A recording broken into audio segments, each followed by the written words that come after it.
building wealth through mental health. This is a conversation with Chester Maddox. Hello, everyone, and welcome back to Breakthrough Builders. I'm your host, Robbie Turner, the Brim and Stick Guy, and today we have a very special guest with us, Chester Maddox Jr. And Chester and I share a common journey of recovery from alcoholism, and today we'll be delving deep into a topic that's crucial for anyone looking to build wealth and achieve financial success, and that's mental health.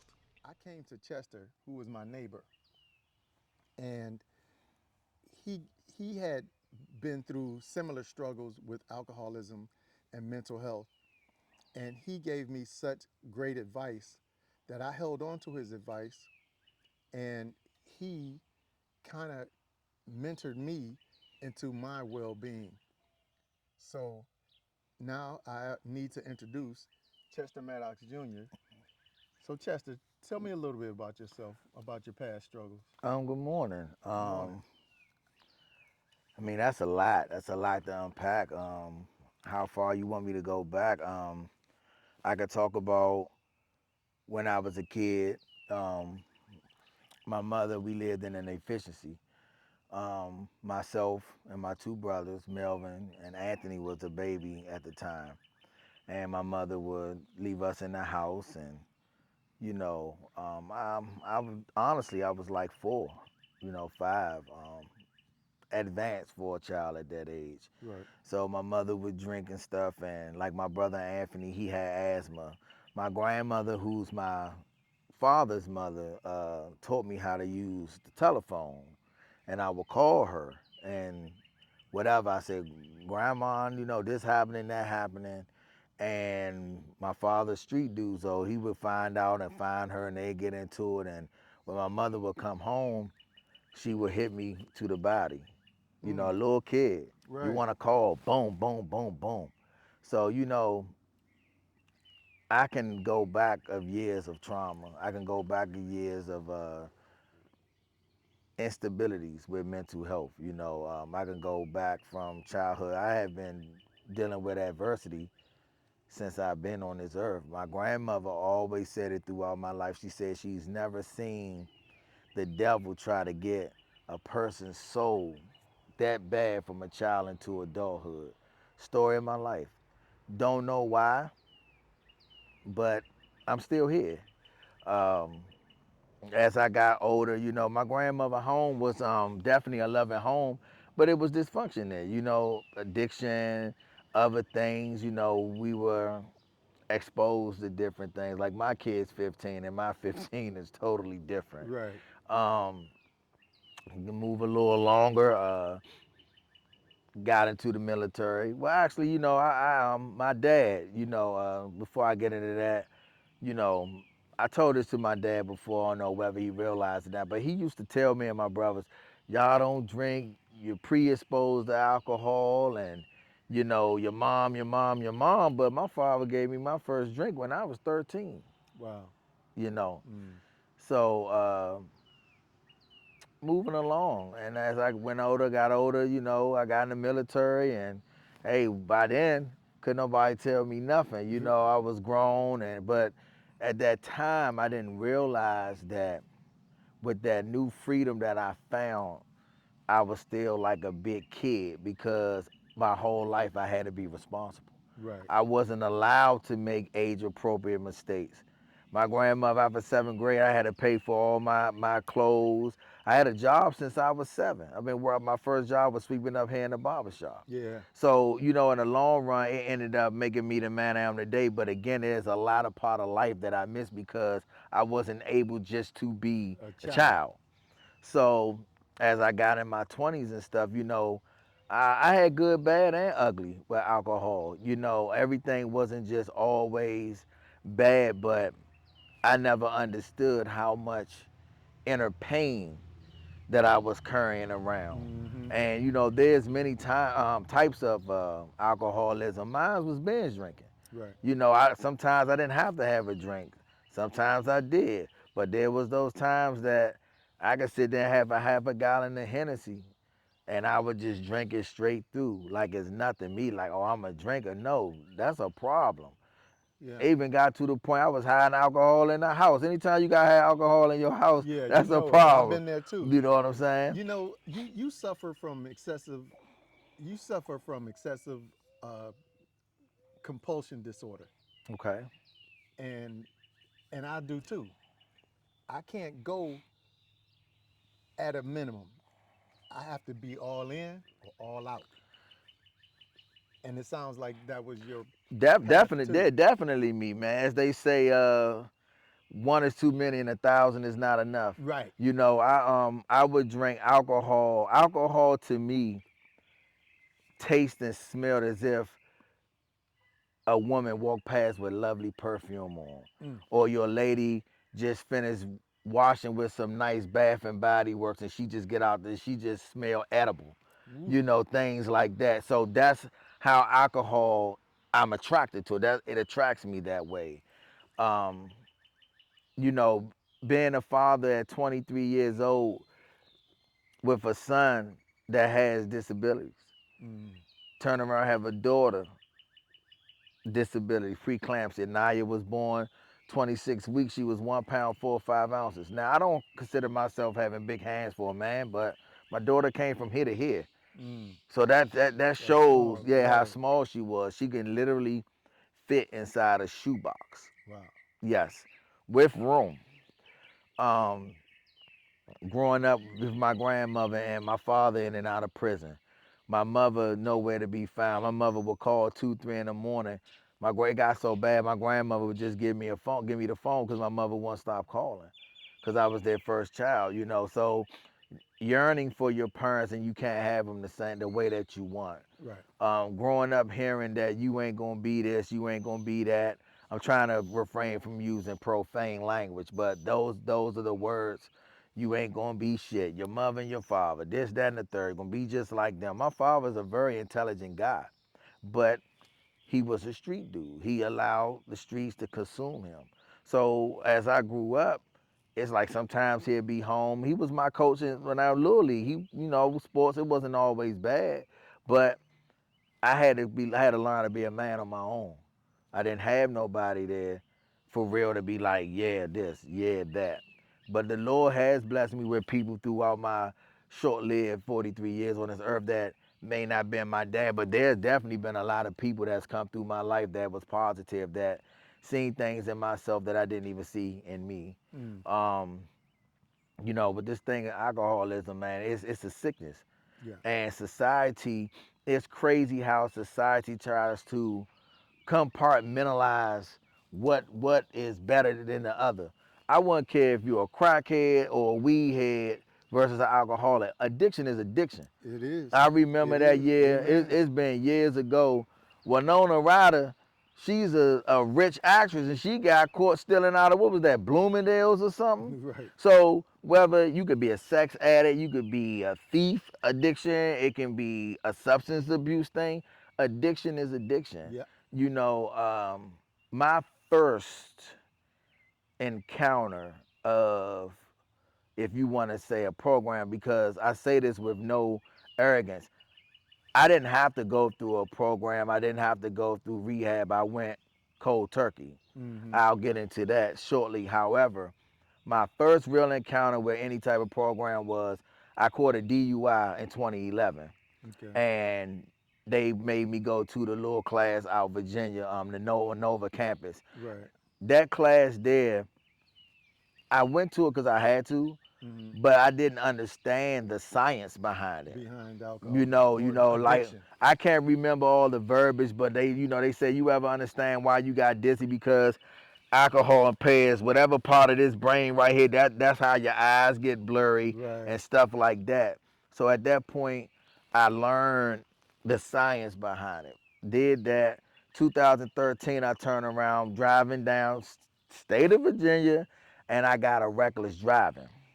So the reckless driving, that was pretty. Just let's just say it was something that I didn't need. Right. So at that point, I ended up going to, my job had my back against the wall.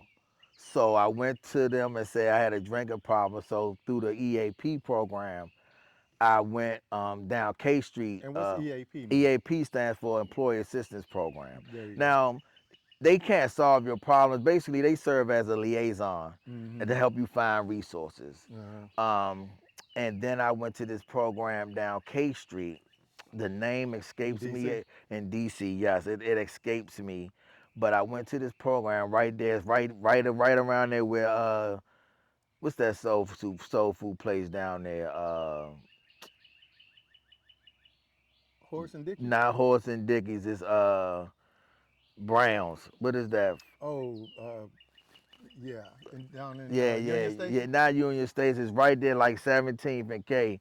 It's the soul food joint. I can't think of something Brown. I can't think of it right now.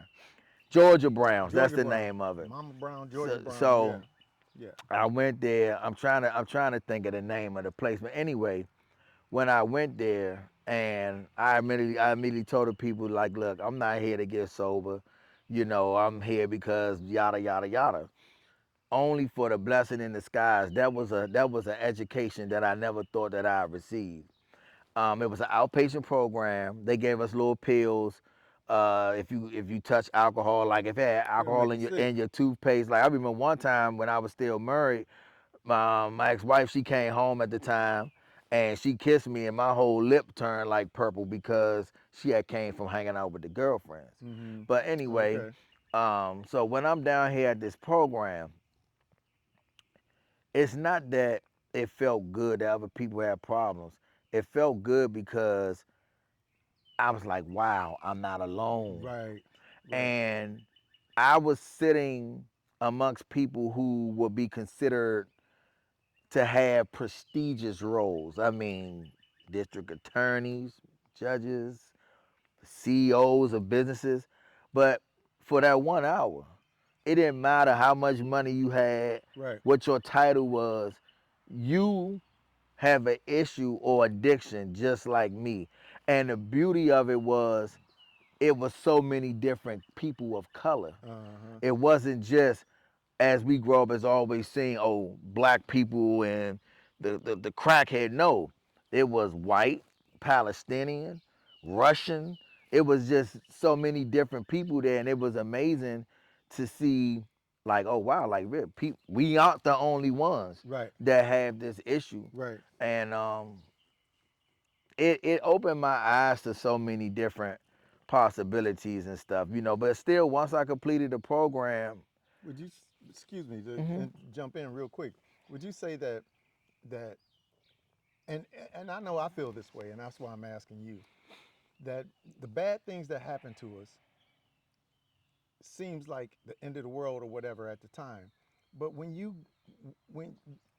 when you went through that situation and you found the good things out of it that actually turned out to be the best thing that could have happened to you, getting caught, going through that class gave you information that helped you toward winning.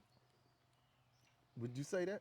well, yeah, my stuff didn't come to full front until 2018, Right. when I finally submitted to be sober. And August 1st, by the grace of God, thankfully, I'll have 6 years of sobriety August 1st of this year. But yes, definitely, just to fast forward a little bit, 2018, I lost a coworker. She called me her postal husband. Her name was Jamila Onwood. And Jamila was like the most beautiful heart. But she had a lot of other things going on with her, man. And I talked to her a Saturday. That next day, they said her daughter found her, and she passed. The family didn't really divulge what was the cause of death, but in my hearts of hearts, I know what it was because Jamila had more than one cookie jar. So to me, it was self-inflicted. I'll say that. I don't think it was purposely done. I just think that it was an overwhelming of consumption of different things. Hmm. What do Um, you mean different things? well, Jamila smoked weed, Jamila snort heroin, Jamila snort coke, you know what I mean? So she had more than one habit. So Right. that's what I mean by consumption of different things. Got you. Um, That doggone addiction is not. racist, is it? No, it's not. Addiction don't care about your color, your ethnicity, or What nothing like job that. you have or nothing? Nothing, no.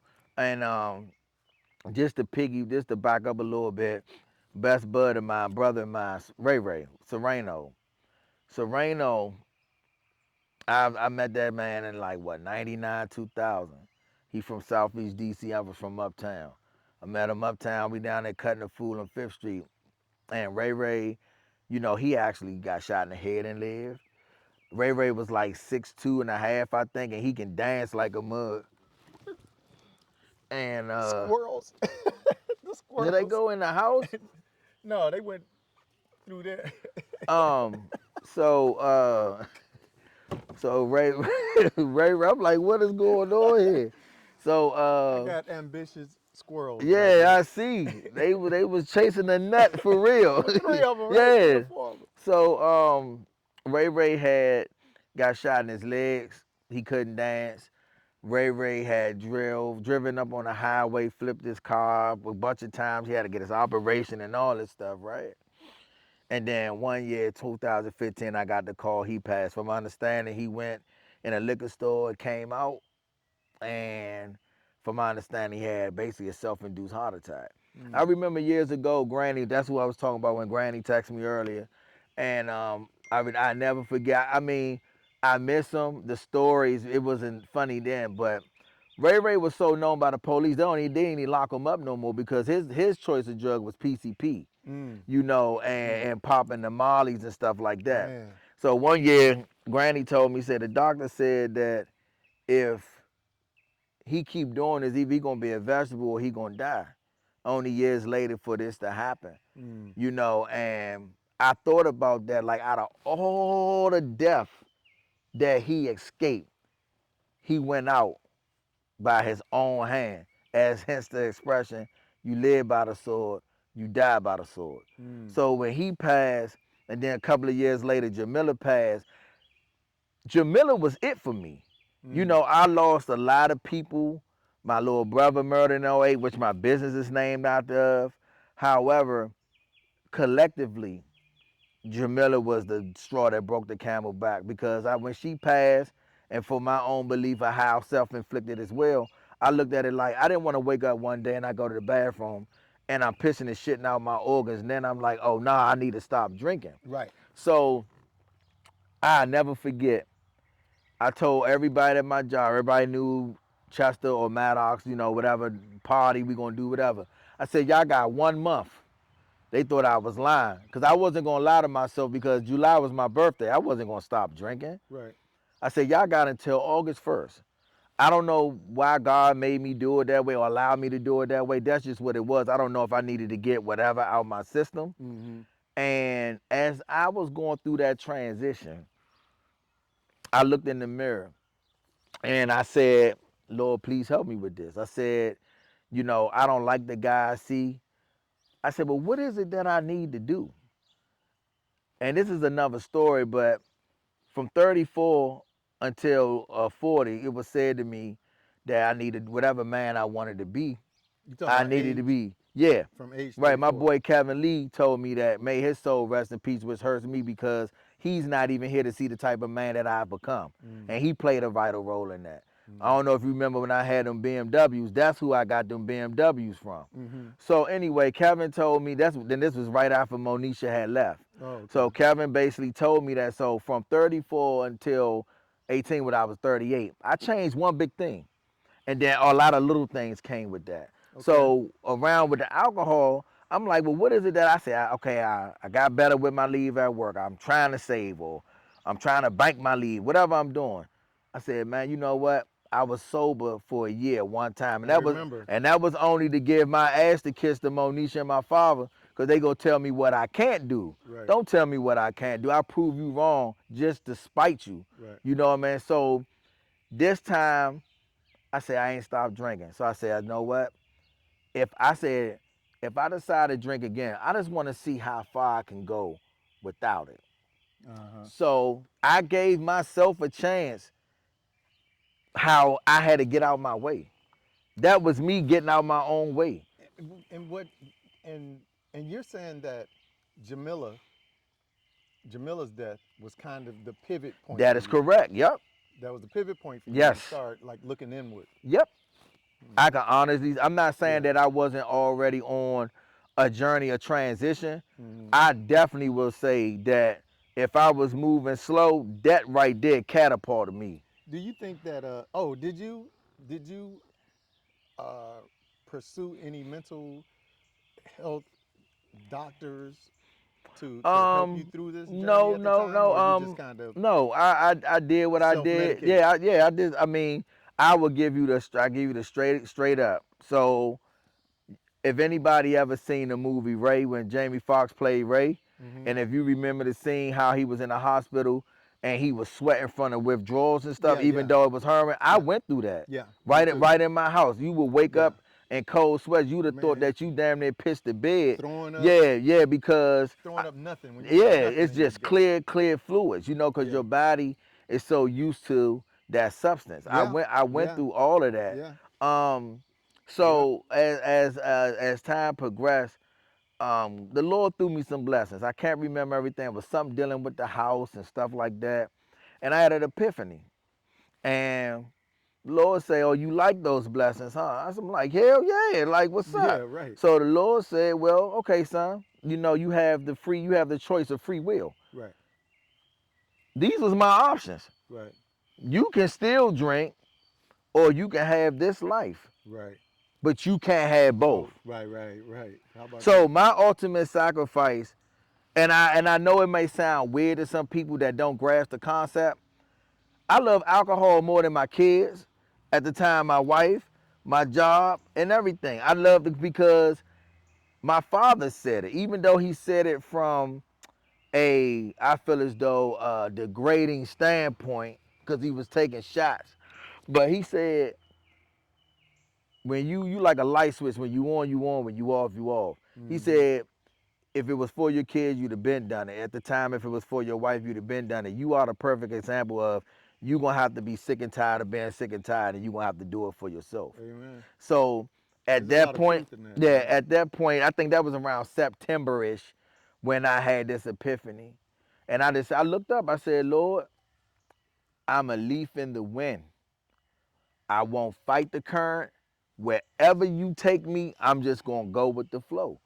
And as I explain to people, seconds turns into minutes, minutes turns into hours, hours turns into days, days turns into weeks, weeks turns into months, and months turns into years. And that's just how it goes. I never understood the expression, just take it a day at a time. Yeah.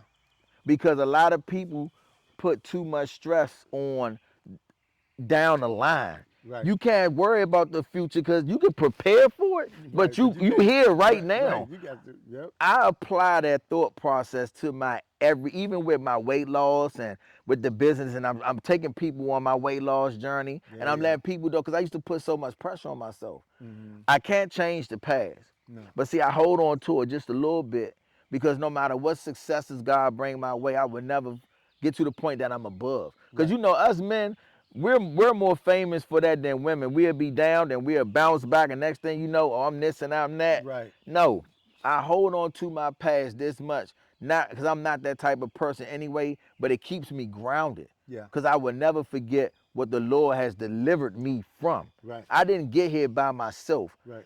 It was help. Right. But again, a lot of people, in my opinion, oh Lord, help me. But we got a part to play. Right. We can't just rely on that. We have to be in tune. We have to be in sync. And it's not easy. It's hard work. It is. I had to learn how to love myself in a different capacity. Right. See, I thought I was loving myself. I Right. thought, oh, I can buy me some shoes, or I'm taking care of my family. No, internally, I did not have peace. Right. That's love when you can walk around, even in the situation I'm dealing with now that I shared with you earlier. Right. I still have peace Yeah. because if I don't, then that cup ain't overflowing on the inside and that adversary will get in. Right. Because, see, being emotionally driven, it clouds judgment. It causes irrational thinking. It does. I don't have the luxury to have irrational thinking.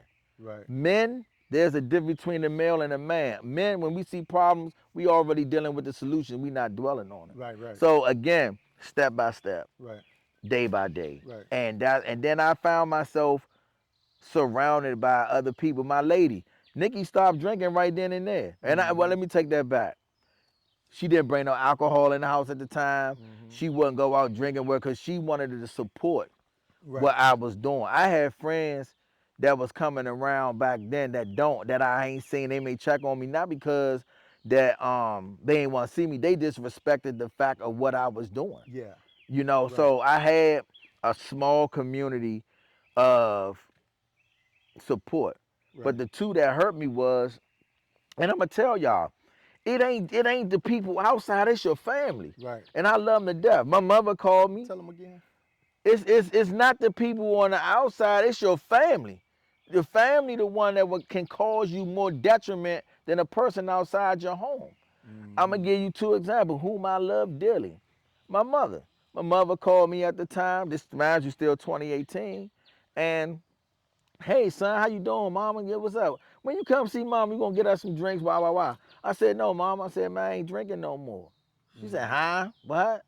Oh yeah, I don't wanna hear that shit, son. Click up.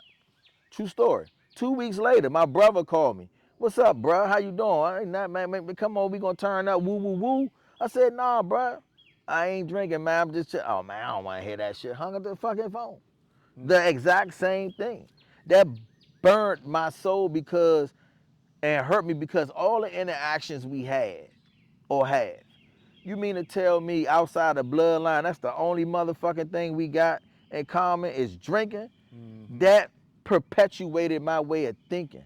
Right. That grounded me and motivated me in a way that I never thought I would be. Today, I would never even be thinking that I would be an advocate for sobriety. Right. And I just changed my way of thinking. I changed people, places, things. In my mind, I had a group of this. My circle is like this now. Right. Right. Real talk. Right. Um, Right. if I wasn't a full, complete man before 40 years old, I decided in my manhood. It was put the women and children to bed, let's go get dinner. It's childish things was rested. Um, I looked at life like I'm old enough to learn from my mistakes. I'm young enough to live life. Mm-hmm. I would no longer hold my tongue, meaning I don't have to be Mm-hmm. rambunctious about things. But I even heard Master P say, to this day, I still think Master P said he wouldn't care if you in church. If we got a problem, we gonna talk about it. Right. And it's not about being aggressive. It's not about being all, if you want to say gangster. No, it's just about being a man. Right. And a lot of women don't understand men or even society paint us as we're these strong beings. Yes, we are, but we have feelings too. And we were always taught you can't cry or don't be a punk. No, it ain't about that. It's about me ridding myself of toxicity. Mm-hmm. And let me break this down for you. For your own peace of mind. I believe I said this to you that day with me and Rodney. I was on the phone with you and Rodney. This is my own. I hope y'all get it. It's free. I need to get it patented if you never heard it this way. So this is just me. Mm-hmm. The body. When you drink water, how does your body process it, right? Right. Goes through it, come out as liquid waste. Right. When you eat solids, your body processes it, right? It Goes comes out through as as solid solid waste, waste. right? Yeah. So naturally, our bodies is not meant to carry toxic. Poison. It's meant to excreate it. It's meant to get rid of it, right? Right. So therefore, why can't you take that same mentality and apply it to your spirituality? Right. Why can't you take that same mentality and apply it to your mental health? Mm. I can't walk around with toxicity inside of me. So Mm-hmm. if that means I have to talk to somebody that what I got on my chest, then that's what it means. Mm-hmm. Because I have to walk with inner peace. Right. I can't walk around with all this and all that. One, it's not good for me, period. Two, I'm still a recovering addict. Right. And no matter how better we get at things, as soon as you think you're ahead of that thing, I could be the one starting all over again. Yeah. Right. You I understand? So understand. therefore, that beast can only be maintained. You can never beat it. Right. A lot of people feel as though, like one guy, good friend of mine, Right. named Dathan Crenshaw. He's a devout Christian, right? He Uh-huh. said, "You ain't no alcoholic. Why would you say? Didn't you say God delivering you from it?" I said, "Yeah." Then you ain't no alcoholic no more. But see, He don't he only understand. he only see it from one Right. perspective. He don't understand. And I had to forgive him for what he know. Well, he doesn't know rather, because that also allowed me to learn what conversations that I can have With with certain certain people. people. Yes, Because sir. I am a believer, I don't care who you are. Knowledge is obtained through learning. Wisdom is obtained through experience. You can't tell me about marriage if you ain't never been married. My brother and father institutionalized. I can't talk about being locked down 24/7. I may have been detained, but I ain't never did that. You know what Right. I'm saying? So Right. again, with all that being said, I incorporate all of that. Nobody's human body is not meant to carry toxics. Right. It's meant to get rid of. Right. But a lot of us, we whether it's female or male, we working, single mother, father, job, this, that, and the third, and we become immune to it. Yeah. And we just push forward, and especially in our urban communities, we don't talk about We mental don't health. talk about We don't mental health. talk about it's okay to be Yeah. vulnerable. We don't talk about, hey, let's try to do it this way. Hey, let's try to do it that way. No, but I'm talking about it today. Yeah. I Yeah. had to change my whole way of thinking, even dealing with my son. You know the things I went through with CJ, with his disability and things like that. Right. My upbringing didn't work. Right. So I had to fall back and regroup and create a A whole new. new mindset. Yeah.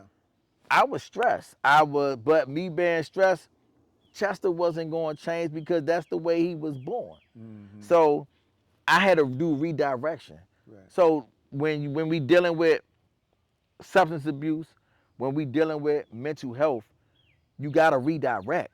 Yeah. You come to this fork in the road, right? Mm-hmm. Think about it. First of all, we need to keep our eyes on the Lord. That's our God at all times, right? Mm-hmm. Fork in the road. You go left, do it your way, come right back.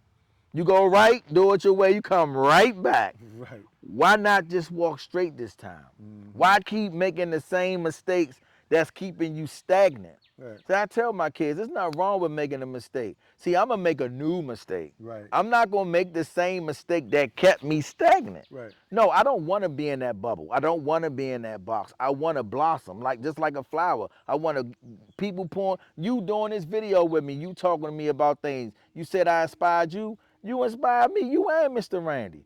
Y'all is what I aspire to be once I get older. I want to sit back and relax, retire, chill, do things and stuff like that. So I think the community here, we inspire each other. I didn't even know I affected you that way. I just looked at it like I had a conversation with you. Mm. And that's all I want.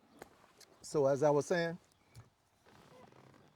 Chester Maddox is one of the most inspirational men that I have met in my life. And what I mean by that is when I was going through my own struggles, and they were heavy, mine in particular was that in 1982, there was a plane crash that I was a first responder on. And when I arrived at the scene, the smell of the bodies, the, there were dead animals because all this occurred in Sacramento in a field. The charred bodies, the smell of the JP4 fuel, and I and it affected me in a way that at the time I didn't realize what was going on because at that point in 1982 I had no idea about suffering from mental injuries and it affected me in a very negative way. But fast forward to 2001, I was also a first responder at 9/11.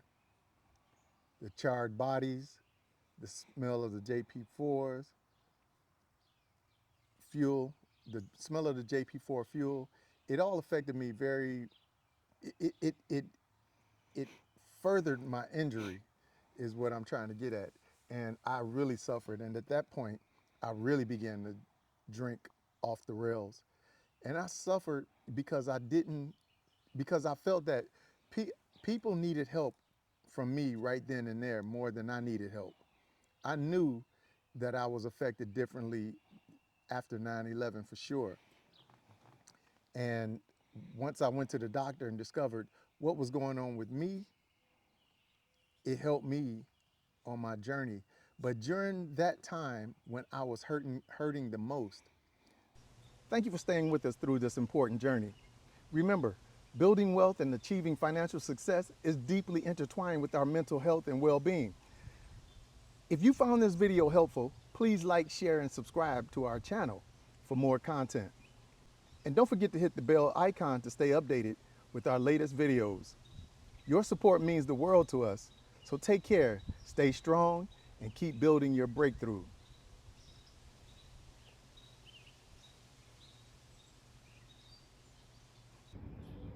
And particularly, we covered 6 topics that can hold you back from achieving what you deserve in life. However, identifying mental roadblocks can help you overcome those struggles. It was a candid discussion filled with both of our traumas, but we brought some levity to some of this during some of this video. But although there was levity, there was seriousness behind the message. I hope you receive some valuable insights and actionable steps. I hope you receive some valuable insights and actionable steps. As always, I tip my hat to you for joining us. This is the Brim and Stick Guy. Thank you.